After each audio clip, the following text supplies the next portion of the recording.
Hello students, last lecture में આપણે કાચા નફાનો ગુણોત્તર કર્યો હતો. તો આજે હવે આપણે આના પછીનો ગુણોત્તર એટલે કે કામગીરી ગુણોત્તર કરવાનો છે. ઓકે, હવે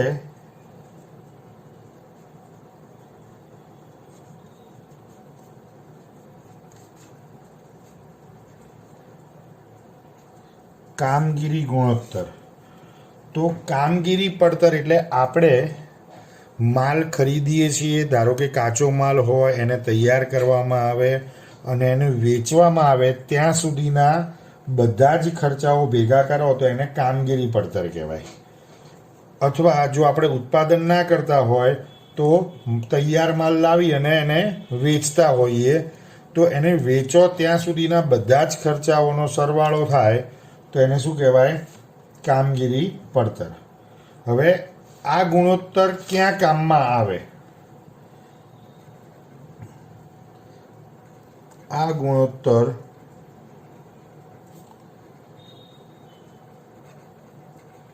કામગીરી પડતર અને વેચાણ વચ્ચેનો સંબંધ.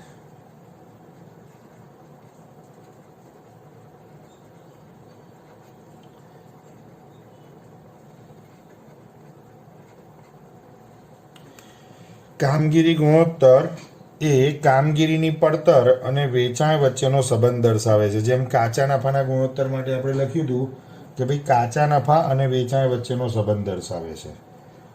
તો હવે આનું સૂત્ર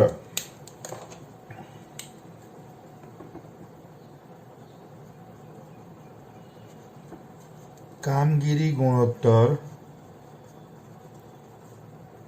બરાબર વેચેલ માલની પડતર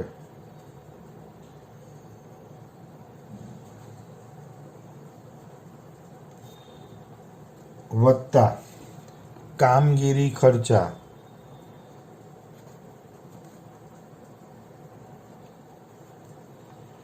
ભાગ્યા ચોખ્ખું વેચાણ અથવા કુલ ચોખ્ખું વેચાણ.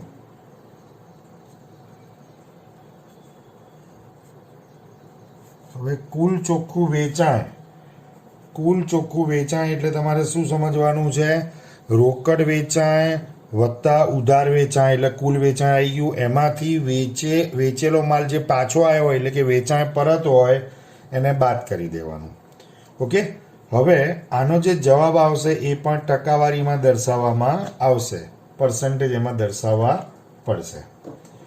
હવે કામગીરી ખર્ચા અને બિનકામગીરી ખર્ચા એ બે વસ્તુ આપણે સમજી લઈએ. તો બધા ખર્ચાને કામગીરી ખર્ચા કહેવાય કે જે બિનકામગીરી ખર્ચા નથી. કોમ્પ્લિકેટેડ છે થોડું, પણ સમજજો. હું એનું લિસ્ટ બનાવી દઉં છું અથવા તમને સમજાવી દઉં કે કેવી રીતે એને આપણે કન્સિડર કરવાનું છે. બિનકામગીરી ખર્ચા. બિનકામગીરી ખર્ચામાં શું આવે? તો જે નાણાકીય ખર્ચા હોય ને, નાણાકીય ખર્ચા એને આપણે કામગીરી ખર્ચમાં લેવાના હોતા નથી. એટલે કે ચૂકવેલું વ્યાજ કે ડિવિડન્ડ. આપણે કોઈની જોડેથી લોન લીધેલી હોય ધંધા માટે તો એની ઉપર વ્યાજ ચૂકવવું પડે. આપણે ધંધા માટે ડિબેન્ચર બહાર પાડ્યા હોય તો એ ધંધાનું દેવું કહેવાય, એટલે એના પર વ્યાજ ચૂકવવું પડે. તો લીધેલી લોન પર કે બહાર પાડેલા ડિબેન્ચર પર વ્યાજ ચૂકવીએ, અથવા જો કંપની છે તો કંપનીએ ઇક્વિટી શેર કે પ્રેફરન્સ શેર બહાર પાડ્યા હોય તો ઇક્વિટી શેર અને પ્રેફરન્સ શેર જે બહાર પાડ્યા હોય તો એની ઉપર જે ડિવિડન્ડ ચૂકવવું પડે એ ડિવિડન્ડને પણ નાણાકીય ખર્ચ કહેવાય. એટલે આવા કોઈ નાણાકીય ખર્ચાને કામગીરી ખર્ચ ગણવાના નથી. એટલે કે આ નાણાકીય ખર્ચા એ કેવા ખર્ચા કહેવાય? બિનકામગીરી ખર્ચા. હવે એવા અમુક ખર્ચા હોય છે ધંધામાં કે જેના ધંધા સાથે ભલે ખર્ચો એ ધંધાનો જ છે, પણ એ ધંધાના નિયમિત ખર્ચા નથી. ધારો કે આપણી પાસે કોઈ યંત્ર છે, એ યંત્ર 2 વર્ષ 4 વર્ષ 11મા ધોરણમાં પેલું ઘસારાનું ચેપ્ટર આવતું હતું, તેમાં 2 વર્ષે 3 વર્ષે 4 વર્ષે કે એમ આપણે ભવિષ્યમાં ગમે ત્યારે એને વેચી કાઢતા હોઈએ છીએ. જો એ વેચવાથી તમને નફો થાય તો એ શું કહેવાય? મિલકત વેચાણનો નફો, અને એ રકમ નફા નુકસાન ખાતામાં જમા બાજુ લખાય. અને જો એવું કોઈ મિલકત વેચવાથી જો આપણને નુકસાન થાય તો એ ધંધા માટે ખર્ચ કહેવાય. એટલે મિલકત વેચાણની ખોટ અથવા મિલકત વેચતા થયેલું નુકસાન એ શું કહેવાય? ધંધા માટેનું નુકસાન અથવા ખર્ચ કહેવાય. એને નફા નુકસાન ખાતામાં ઉધાર બાજુ લખાય. પણ એ આપણી કામગીરીનો ભાગ નથી. આપણો બિઝનેસ આપણે ખરીદેલી મિલકતો વેચવાનો નથી, બરાબર? એટલે યંત્ર કે ફર્નિચર કે એર કન્ડિશનર, કોમ્પ્યુટર, આવું બધું આપણે વેચી કાઢીએ, બરાબર? તો એમાંથી થતું નુકસાન એ ધંધા માટે ખર્ચ કે નુકસાન કહેવાય, પણ એ બિનકામગીરી ખર્ચ કહેવાય. કારણ કે આપણા ધંધાની એક્ટિવિટી જે છે એની સાથે એ જોડાયેલું નથી. એટલે મિલકત વેચતા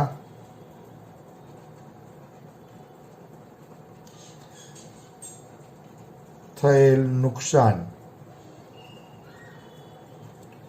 મિલકત વેચતા થયેલું નુકસાન એ બિનધંધાકીય બિનકામગીરી ખર્ચ કહેવાય. એટલે એને આપણે અહીંયા કામગીરીના ખર્ચામાં લઈશું નહીં. ત્રીજી એક વસ્તુ, ધારો કે ધંધામાં એટલે કે દુકાનમાં આગ લાગી કે ગોડાઉનમાં આગ લાગી, ચોરી થઈ, વરસાદમાં પલળી ગયો માલ અને એના કારણે નુકસાન થયું, તો એવું નુકસાન પણ નફા નુકસાન ખાતામાં ઉધાર બાજુ લખાય. એ ધંધાનો ખર્ચ છે, પણ એ આગ લાગવી કે ચોરી થવી કે વરસાદમાં માલ પલળી જવો એ કામગીરીની પ્રવૃત્તિ નથી. એવી આપણી પ્રવૃત્તિ નથી કે આપણે ચોરી કરાવીએ છીએ, આપણે આગ લગાડીએ છીએ. તો it is not a part of our activity.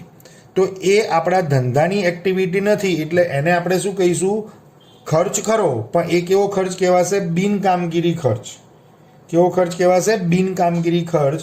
એટલે એને પણ આપણે આ કામગીરીના ખર્ચામાં ધ્યાનમાં લેવાના નથી. એટલે એ પણ અહીંયા લિસ્ટમાં લખી નાખીએ. આગથી, ચોરીથી થયેલ નુકસાન, આગથી, ચોરીથી, ભૂકંપથી, વરસાદથી, બરાબર? એનાથી થયેલા નુકસાન એ ધંધાનો ખર્ચ કહેવાશે, પણ એ બિનકામગીરી ખર્ચ છે. એટલે આને ધ્યાનમાં લેવા નહીં.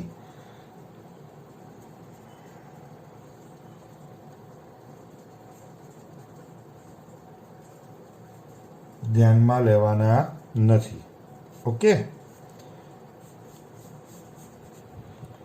એટલે આ વસ્તુ તમારે ખાસ ધ્યાન રાખવાની છે કે જ્યારે આપણે કામગીરીના ખર્ચા લખતા હોઈએ ત્યારે આટલી વસ્તુને ખર્ચ તરીકે ગણવા નહીં.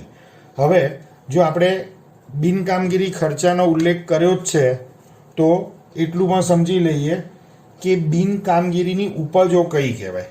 બિનકામગીરીની ઉપજો કઈ કહેવાય? આમાં તો જો કે આપણે લેવાનું જ નથી, કુલ ચોખ્ખું વેચાણ જ ગણવાનું છે.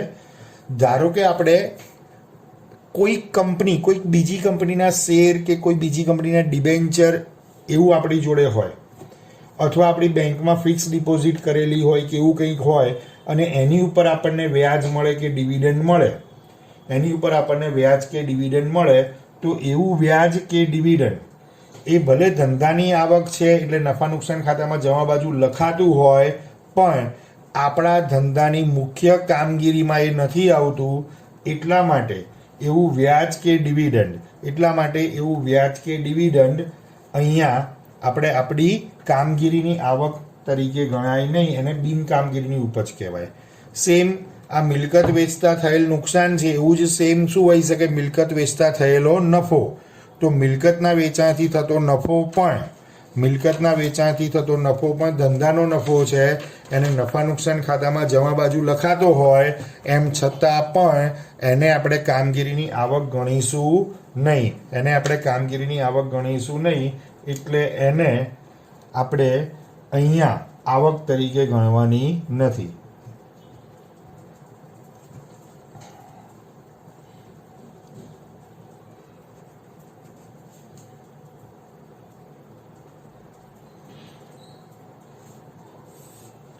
બિનકામગીરી આવકો અથવા ઉપજો.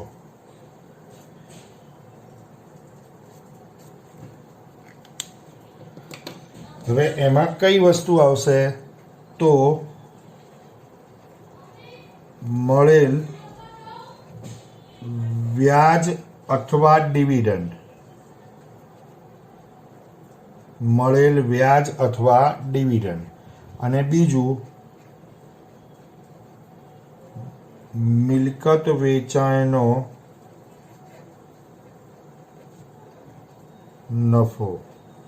તો આ બંને એ બિનકામગીરી આવકો છે, એટલે આ બેમાંથી કોઈને આપણે ધ્યાનમાં લેવાના નથી.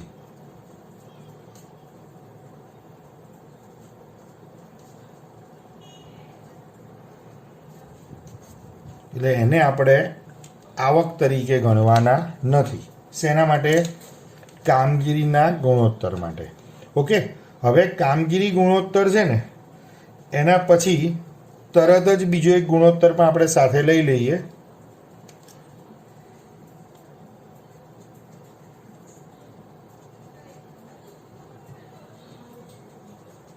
કામગીરી નફા ગુણોત્તર.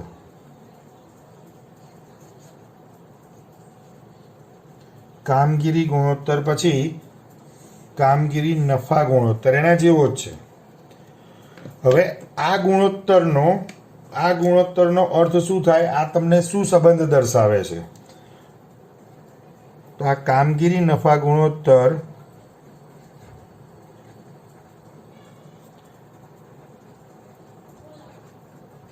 કામગીરી નફા અને વેચાણ વચ્ચેનો સંબંધ દર્શાવે છે.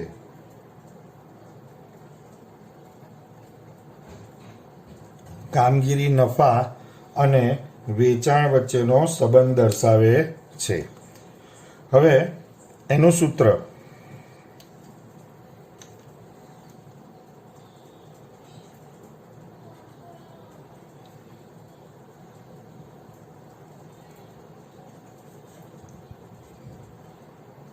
કામગીરી નફા ગુણોત્તર બરાબર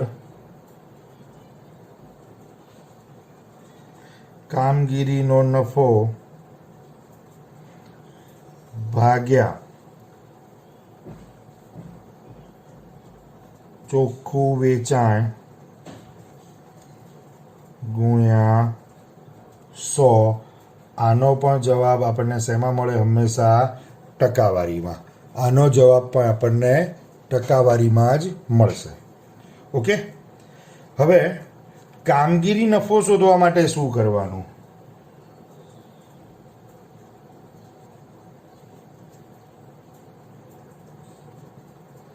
કામગીરી નફો શોધવા માટે શું કરવાનું?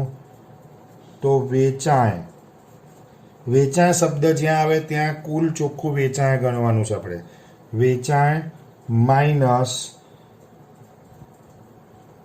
કામગીરી પડતર. ઓકે, અને કામગીરી પડતર કેવી રીતે મળે આપણને? કામગીરી પડતર કેવી રીતે મળે?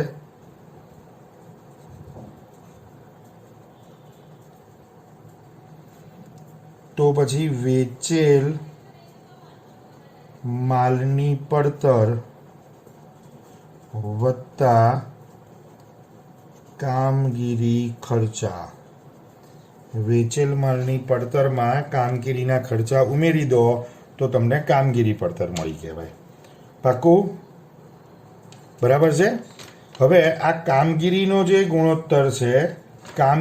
ગુણોત્તર છે એના માટે બે રસ્તા છે શોધવા માટે. પહેલું કે તમે કામગીરી ગુણોત્તર શોધી કાઢો અને પછી કામગીરી નફા ગુણોત્તર શોધવા માટે શું કરવાનું, તો કુલ 100% હોય એમાંથી શું કરવાનું, કામગીરી ગુણોત્તર જે આવ્યો એ બાદ કરી દેવાનો, એટલે તમને કામગીરી નફા ગુણોત્તર મળે. પાકું? સારું. હવે ટેક્સ્ટબુકમાં દાખલા નંબર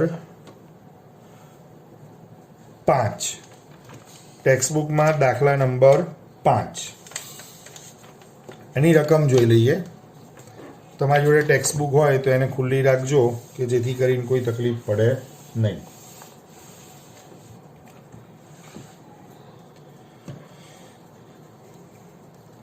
નીચે આપેલી વિગતોને આધારે કામગીરી ગુણોત્તર ગણો.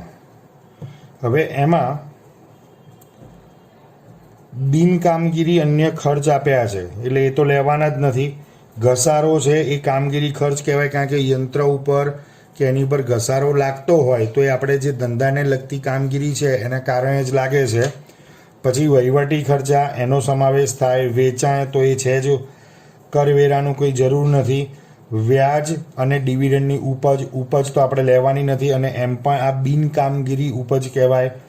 વેચાણ ખર્ચા તો એનો સમાવેશ કરવામાં આવશે.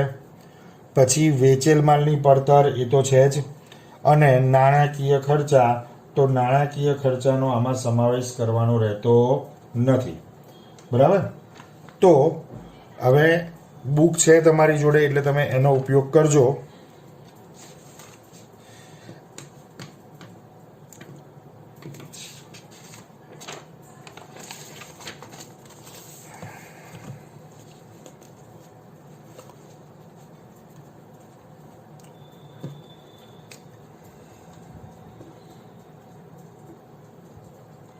દાખલા નંબર 5,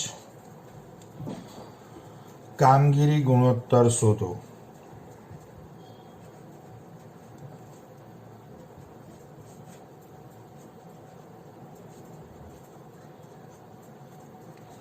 કામગીરી ગુણોત્તર શોધો.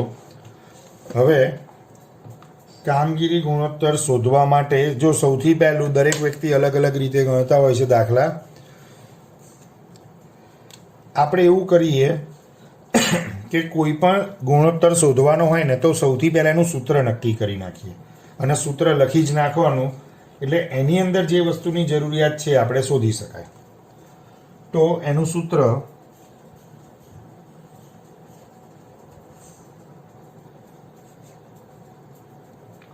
કામગીરી ગુણોત્તર બરાબર વેચેલ માલની પડતર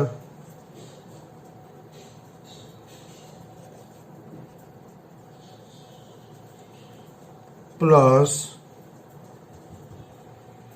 કામગીરી ખર્ચા ભાગ્યા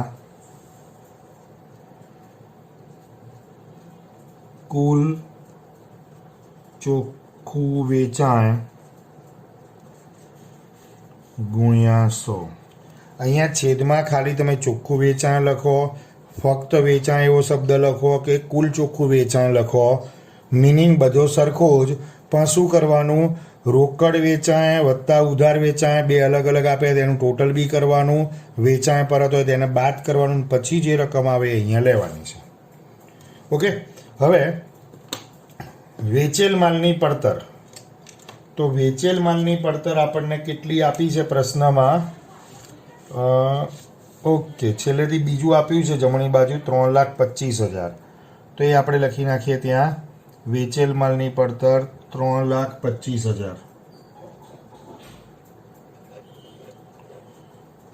પ્લસ કામગીરી ખર્ચા, એ આપણને ડાયરેક્ટ નથી આપ્યા તો આપણે એની ગણતરી કરી નાખીએ.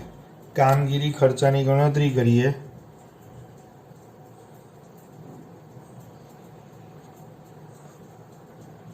આ હેડિંગ આપી દીધું કામગીરી ખર્ચા. તો એમાં સૌથી પહેલા બિનકામગીરી ખર્ચા એ નહીં લેવાનું, ઘસારો લેવાશે. ઘસારો આપ્યો છે 48,000. પછી વહીવટી ખર્ચા છે એ પણ લેવાશે.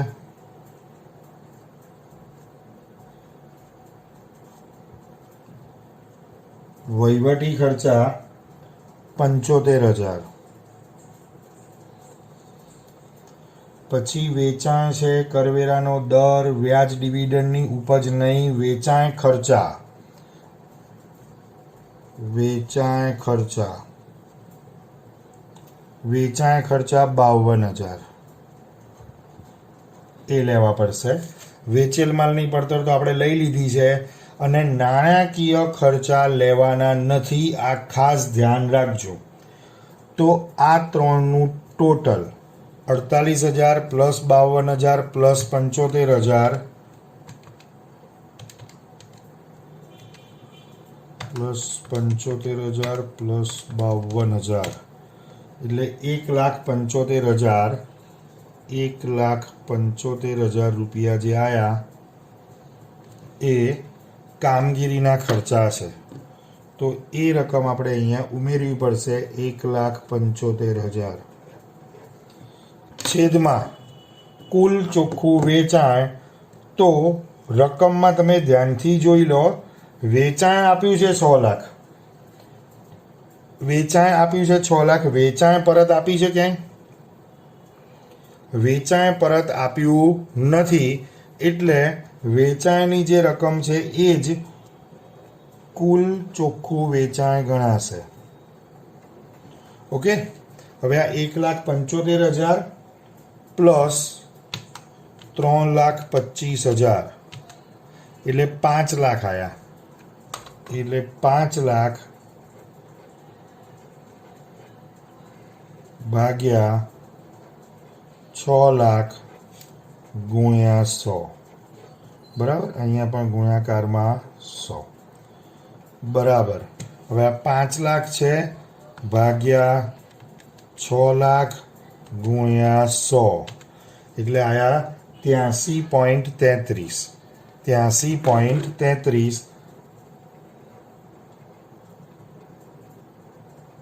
આ આપણા પ્રશ્નનો જવાબ. ઓકે. 83.33 પછી ટકાવારીની સાઇન કરવી ફરજિયાત છે. ઓકે. સારું.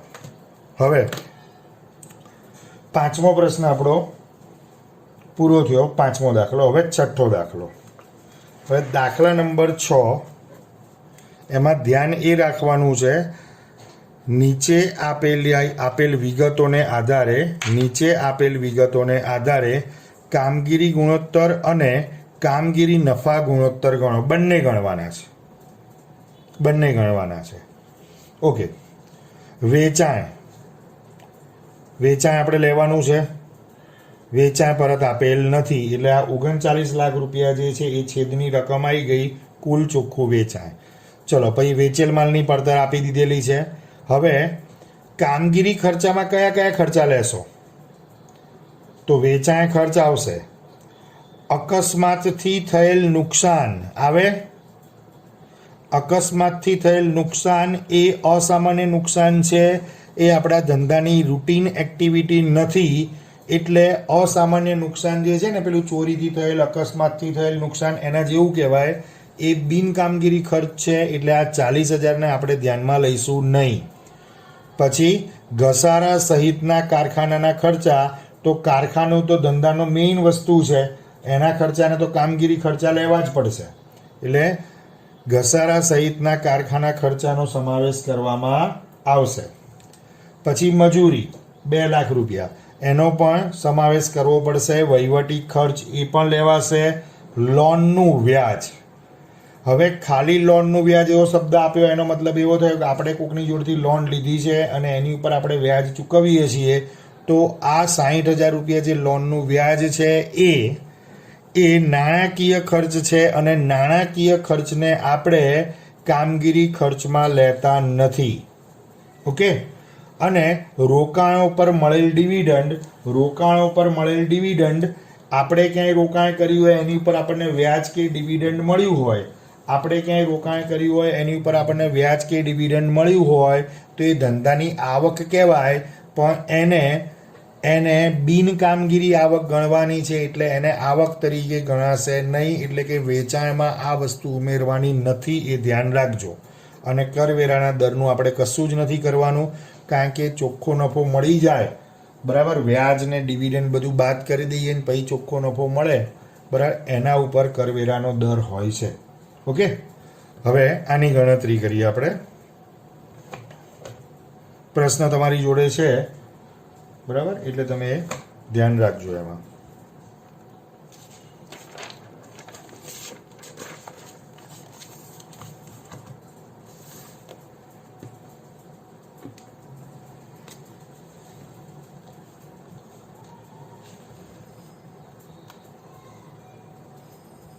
દાખલા નંબર 6. એમાં બે વસ્તુ શોધવાની છે, એટલે પહેલા આપણે લખી નાખીએ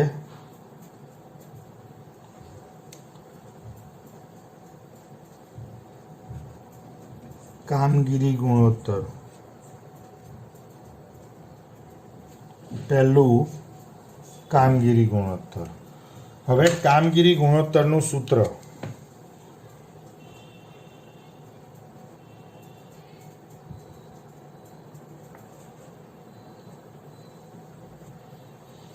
બરાબર વેચેલ માલની પડતર પ્લસ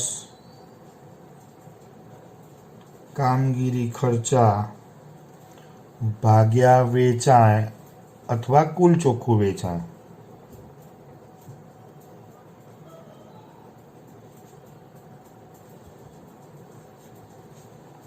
ગુણ્યા 100. બરાબર. હવે અહીંયા જો તમારે વેચેલ માલની પડતર પ્લસ કામગીરી ખર્ચા એવું ના લખવું હોય તો સીધું લખવું હોય શું લખાય? એને કામગીરી પડતર પણ લખાય અને એની ગણતરી બતાવવાની થાય. ઓકે, હવે વેચેલ માલની પડતર તો આપણને આપી જ દીધી છે. જો કે વેચેલ માલની પડતર રકમમાં આપી છે 25 લાખ રૂપિયા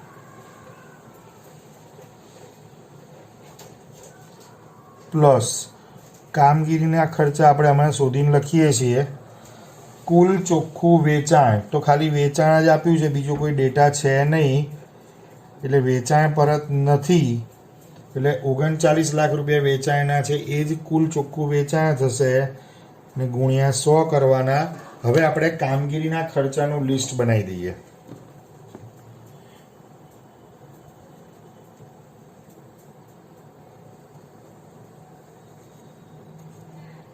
કામગીરી ખર્ચા. ઓકે, હવે આ કામગીરી ખર્ચમાં કઈ કઈ વસ્તુ આવશે? તો રકમમાંથી આપણે જોઈએ વેચાણ નહીં, વેચેલ માલની પડતર નહીં, વેચાણ ખર્ચા, વેચાણ અને વેચેલ માલની પડતર નહીં આવે, વેચાણ ખર્ચા આવશે. તો વેચાણ ખર્ચ આપણો છે 75,000. વેચાણ ખર્ચ 75,000. એના પછી અકસ્માતથી થયેલ નુકસાન નહીં આવે, પણ ઘસારા સહિત કારખાનાના ખર્ચા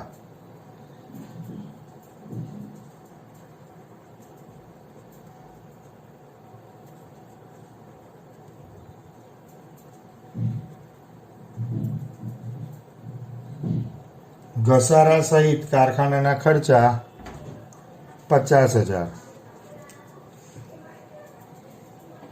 એ પછી મજૂરી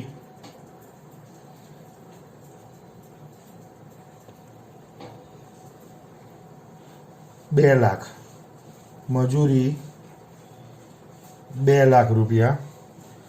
પછી વહીવટી ખર્ચા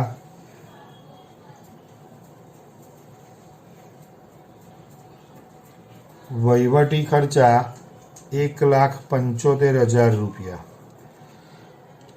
પછી લોનનું વ્યાજ આપણે લેવાનું નથી, નાણાકીય ખર્ચ છે. રોકાણ પર મળેલ ડિવિડન્ડ એ નાણાકીય આવક છે, બરાબર, એને પણ આપણે લેવાનું નથી, બિન કામગીરી આવક કહેવાય એને. અને કરવેરાનો દર આપણે ઇગ્નોર કરીશું, એને પણ લઈશું નહીં. હવે આનું ટોટલ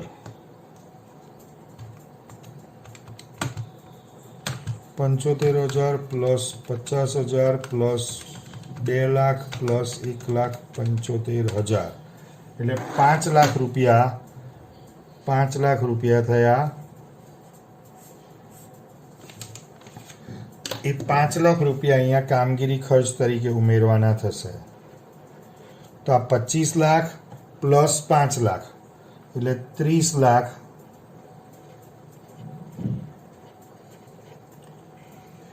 ભાગ્યા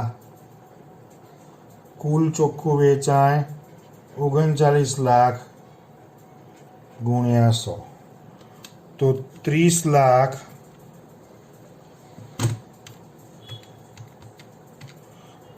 લાખ ભાગ્યા 39 લાખ ગુણ્યા 100 એટલે જવાબ આવ્યો આપણો 76.92 76.92. અને આ ટકાવારીની સાઇન આપણે કરવી ફરજિયાત છે અહીંયા. ઓકે, હવે આ તો આપણું કામગીરી ગુણોત્તર પતી ગયું. હવે કામગીરી નફા ગુણોત્તર.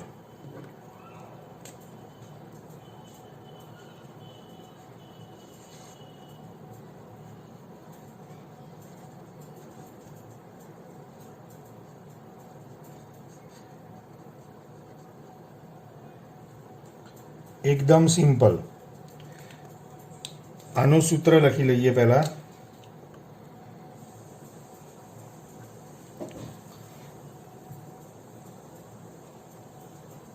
કામગીરી નફા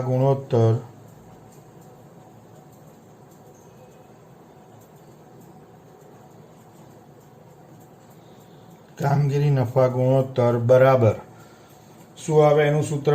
કામગીરી નફો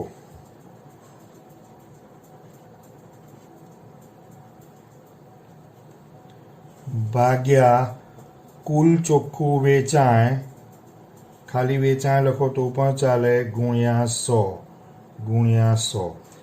હવે કામગીરી નફો શોધવો છે આપણે. કામગીરી નફો શોધવો છે તો કામગીરી નફો શોધવા માટે શું કરશો? તો કામગીરીની જે પડતર હોય એને વેચાણમાંથી બાદ કરવાની. બરાબર, હું અહીંયા જ વર્કિંગ કરી નાખું છું.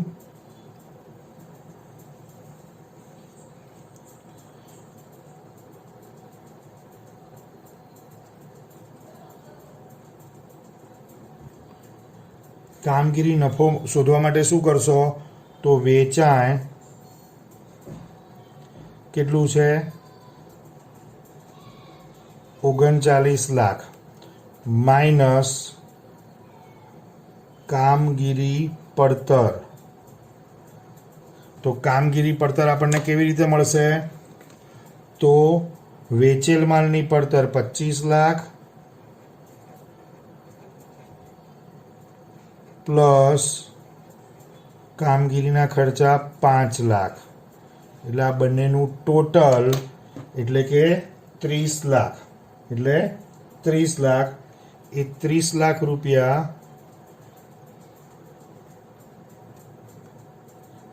આમાંથી બાદ થશે. એટલે કામગીરીનો નફો આવ્યો 9 લાખ રૂપિયા. 9 લાખ.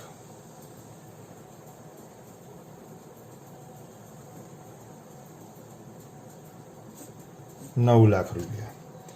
તો કામગીરીનો નફો એની જગ્યાએ લખો 9 લાખ ભાગ્યા વેચાણ 39 લાખ ગુણ્યા 100. 9 લાખ ભાગ્યા 39 લાખ ગુણ્યા 100 એટલે જવાબ આવે છે આપણો 23.076 એવો છે. એટલે આપણે 0.8 લઈ લઈએ ટકા. 23.08%. બરાબર. હવે બીજી એક રીત આના માટે જ, આ બે જ લાઈનનું કામ છે. અથવા હવે એને હું બીજા પેજ ઉપર ગણું છું. બરાબર, એટલે તમે કન્ફ્યુઝ ના થાવ. હવે આ આખું આટલું ના કરવું હોય તો કઈ રીતે થાય? તો એના માટે કામગીરી નફા ગુણોત્તર બરાબર